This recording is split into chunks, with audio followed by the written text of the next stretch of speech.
As a graduate from a 211 university with a master's degree from a QS top 50 university, I've never doubted my abilities. I've always thought that if someone like me can't find a job, then the Chinese job market must be in serious trouble. From last year's fall recruitment to spring recruitment, up to now in May, I've been tirelessly attending job fairs. I'd like to share my journey with everyone. Since around July and August last year, I started preparing and sent out resumes to about 50 to 60 companies. I received interview invitations from 2 or 3 companies, one of which was a big internet company. From August to December, I went through 6 rounds of interviews but didn't make it past the final round. In February and March this year, I started applying to small and medium-sized companies, like those in advertising and fast-moving consumer goods. There was one tech company I really liked and thought that I was going to get the job, but at the end of April, they told me I was eliminated. This led to a state of self-doubt and breakdown. At the beginning of May, the day after my trip, I packed my bags and went to Guangdong, desperately looking for a job. Now I'm in Guangzhou, attending offline job fairs to find some companies. However, I noticed that many of the positions available are either clerical jobs or foreign trade sales positions, which are not what I'm particularly hoping for, and they also require overtime. Small companies that want to hire me are not appealing to me, and the big companies I want to join don't want me. So I'm in a very awkward situation. The job market in China is really tough, especially in the past 2 years. It's really hard for young people. A female international student who graduated from a world-renowned university with a master's degree has been back in China for nearly half a year and found that she couldn't get a job.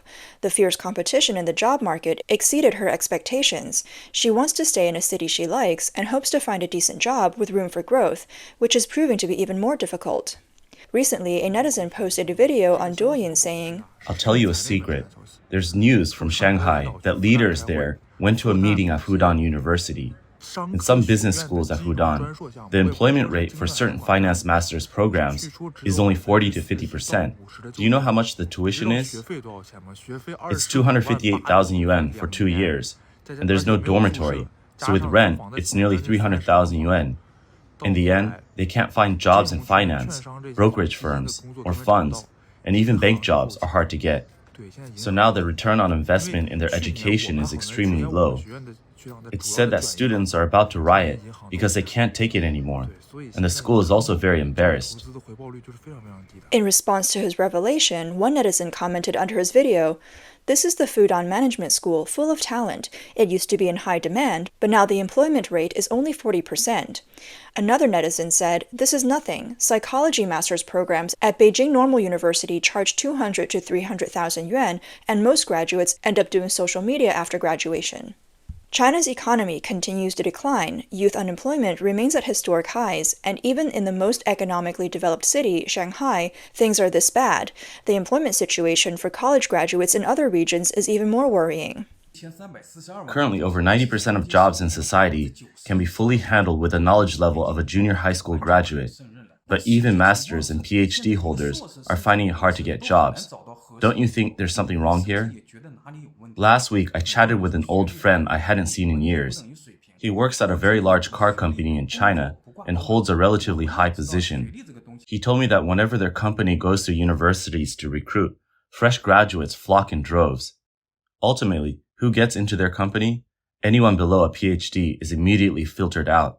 Then, among the PhD holders, they check your undergraduate background.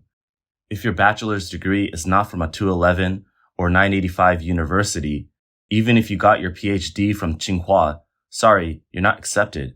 With such strict screening standards, you think everyone entering the company would be top-notch, right? Surprisingly, after joining, they start from the most basic positions in first-tier cities, earning just over 10,000 yuan per month, with some even earning only a few thousand. Of course, some people can't endure it and leave quickly, but it's okay because another batch of PhD holders will come in next year. There are plenty of people. Simply relying on a degree to get a good job is no longer feasible. In 2024, the number of Chinese college graduates is expected to reach 11.8 million, setting a new record. The employment situation for college students remains severe. Some believe the Chinese government has been covering up the true scale of youth unemployment for decades. The reality of job recruitment is that hundreds or even thousands of people are competing for a single position. Some say that in Beijing, 100,000 people are vying for one mid to high level position. Currently, the employment rate in Beijing is 1 in 100,000 for decent office jobs, meaning one position is being competed for by 100,000 people. Last year, over 10 million graduates were not yet placed in jobs, and this year, there are another 10 million graduates. Additionally, there are over 20 million unemployed people competing with you. With 40 million people competing for jobs in the same year, you can imagine how fierce the competition is. In recent years, the job market in mainland China has become extremely competitive, with highly educated individuals taking on basic jobs. There are continuous reports of such instances. China's economic downturn has made it increasingly difficult for highly educated individuals to find jobs.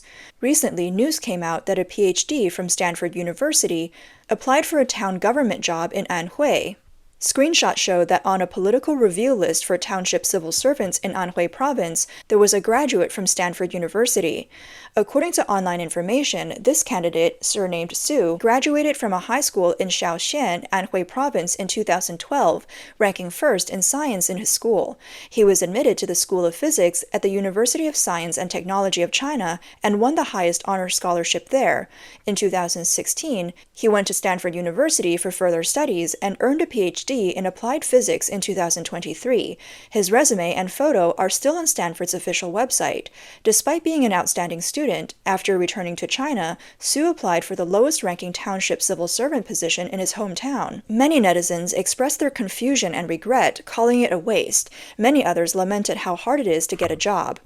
Previously, there have been reports of a Harvard master's graduate working in a street office in Hangzhou, a Yale graduate becoming a township civil servant in suburban Zhengzhou, a physics PhD from Peking University joining the urban management team in Beijing's Chaoyang district, a Chinese University of Hong Kong master's graduate becoming a cremation worker in Guangzhou, and recently, a University of Tokyo master's graduate joining a street office in Anhui. In China, civil servant positions are considered the most stable jobs. According to a 2022 report from Zhaopin, over 70% of Chinese people believe there is a civil service exam fever among overseas returnees, with more than 50% noting that this trend has significantly increased in recent years. Chinese financial blogger Lao Man posted on X on June 5th about the career prospects of the 2024 graduates of Guangdong University of Technology. This university is considered decent first-tier university with a focus on science and engineering. The term confirmed career direction includes those who have found a job and those preparing for further studies. Even with this broad definition, only slightly over 40% of graduates have a confirmed direction. For managements, arts, architecture, economics, and foreign languages, the confirmation rate is only about 10 to 20%, meaning graduation is nearly equivalent to unemployment. For fields like mechanical engineering, chemistry, and civil engineering, the rate is 40 to 50%, which, while dismal, is considered relatively better compared to others. Many netizens questioned the 40% employment rate, with some responding that this figure is still optimistic. One commented that their own workplace officially has about 30 people, but in reality only 3 are working, with the rest being unable to find jobs. The actual stable employment rate is likely around 20%. Another user mentioned that boosting employment rates has become a political task for universities. The real unemployment rate might be worse, as first jobs can be faked, and schools might withhold diplomas otherwise. June is graduation season, and many students are stepping into society. With increasing competition in all industries, job searching has become incredibly tough. Social media platforms like Douyin and Weibo are filled with posts from influencers lamenting their unemployment. This has led many to wonder how massive the 2024 unemployment wave is. A former Tencent employee revealed online that despite working as a business channel manager for 5 years and having excellent English skills, they have been unable to find a suitable job after 6 months of interviews. A female graduate looking for a job in Beijing shared on social media that she applied to major or mid-sized companies, only to find that hundreds of people were competing for each position. This leads to high standards from interviewers who would reject candidates for reasons like insufficient experience, poor interview performance, or unsatisfactory answers. Many interviewers ended without discussing salary, and there was no follow-up.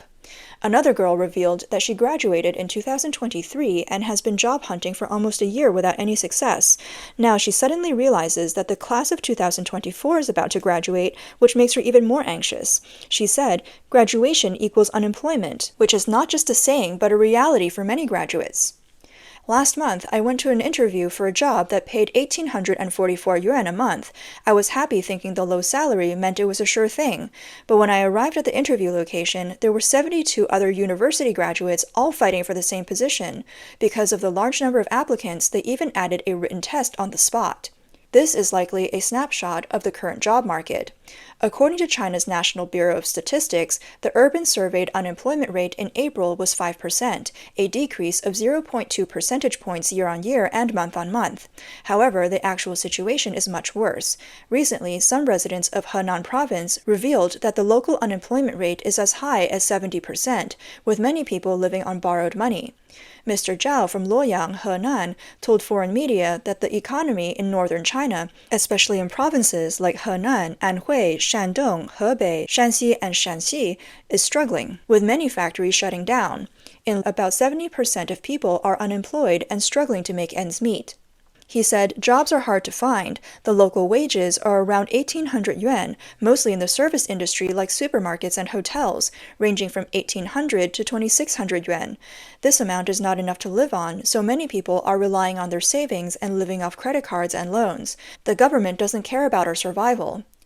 In Fujian province, a relatively affluent city in China, many shops have also closed due to the nationwide economic downturn, leaving many residents unemployed. Mr. Lin from Fuzhou, who used to run a small business but is now unemployed, told NTD TV that the economic situation is dire, making it hard to earn money while prices are high. Even a common cold can cost hundreds or thousands to treat, causing significant anxiety. He said, "After the pandemic, it feels like falling from heaven to earth. There are indeed many unemployed people. People I know have closed their shops and businesses are struggling. It's tough to sustain a shop.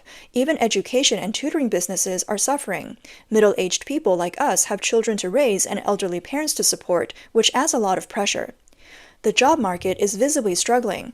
Companies are extremely picky about hiring. Many don't hire people over 35, those who are unmarried, newly married without children, or those planning a second child. Employees over 45 are often forced to retire. Is the working life of Chinese people just around 10 years? Today, I'm going to interview 3 candidates and give you a glimpse of the interview process at a major internet company and how difficult it is to find a job these days. I need to leave early at 8 a.m. because I have interviews scheduled from 10 a.m. to 12 p.m. with 2 candidates. I need to prepare some questions based on the resumes to identify the most suitable talent for our company. Even though the position is for an intern, the competition is still fierce, with hundreds of applications received in just half a day. But we only need one person. The 2 candidates in the morning are from 985 and 211 universities, but we place more emphasis on relevant internship experience and overall abilities. After interviewing the 3rd candidate in the afternoon, I'll still be struggling to decide who will move on to the next round. This is the reality of job hunting today.